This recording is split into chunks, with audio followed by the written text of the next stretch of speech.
Hello everyone, welcome back to another mini blog. তো অনেকক্ষণ wait are planning আর ঝগড়াঝাটি করার পরে আমরা বেরিয়ে পড়েছি। আদৌ জানি না আমরা কোথায় যাব।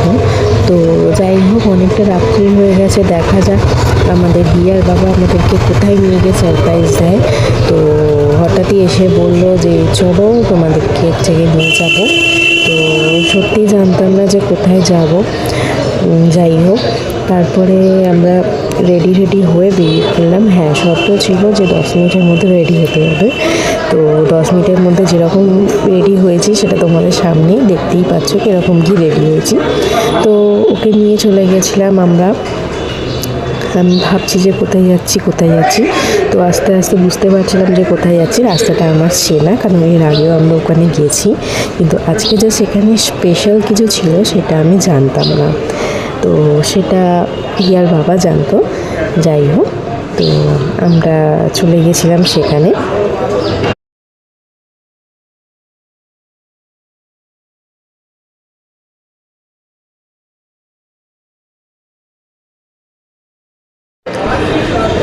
তারপরে এই যে যেতে যেতে রাস্তায় উনি ঘুমিয়ে পড়েছে। ঠান্ডা খুব একটা ছিল না, কিন্তু হাওয়া দিচ্ছিল বলে আমি ওর কানের মধ্যে টুপি পরিয়েছিলাম, তারপর একটা রুমাল পেঁচিয়ে দিয়েছি, কারণ ঘুমিয়ে পড়ছিল তো তাই জন্য টুপিটাও খুলে গেছিলো। তো ওকে কানে রুমাল পেঁচিয়ে নিয়েছিলাম, আর দুটো জামা পরেছিল, অসুবিধা হয়নি। তো এই যে আমরা চলে এসেছি আমাদের ডেস্টিনেশন লোকেশনে। তো আমরা এসেছিলাম একটা রেস্টুরেন্টে। চলো তোমাদেরকে ভিতরে কীরকম স্পেশাল হচ্ছে সেটা দেখাই। এই যে আজকে ছিল Valentine's day special candle light dinner.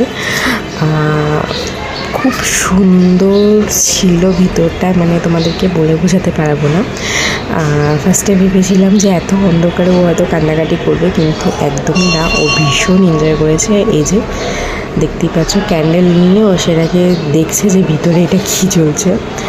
ও এসবে তো কোনো কিছুতেই ভয় পায় না, সবটাই খুব সুন্দরভাবে এনজয় করে আমাদের সাথে। আর কালকেও ও করেছিল। তো thank you so much here বাবাকে, যে আমাদের দুজনকেই এত সুন্দর সারপ্রাইজ দেওয়ার জন্য। তারপরে আমরা কিছুক্ষণ পর আমাদের অর্ডার করে দিয়েছিলাম।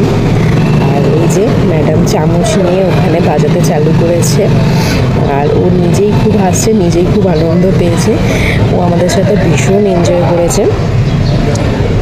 তারপরে আমরা ডিনার করে রাত্রে বাড়ি যখন ফিরি তখন অলরেডি অনেকটা লেট হয়ে গেছিলো, মানে অনেক বেশি লেট হয়ে গেছিলো। এই যে আমরা বাড়ি ফিরছি, রাস্তা দেখতেই পাচ্ছ পুরো ফাঁকা, অনেকটা লেট হয়ে গেছিলো। স্টিল না, ও জেগেছিল, কারণ ও যেহেতু আগে ঘুমিয়ে পড়েছে সেহেতু রাত্রেবেলা জেগেছিল। যাই হোক, আজকের ব্লগটা এখানেই শেষ করলাম। ভিডিওটা ভালো লাগলে প্লিজ লাইক কমেন্ট শেয়ার অবশ্যই করুন। আজকের জন্য টাটা, লাভ ইউ।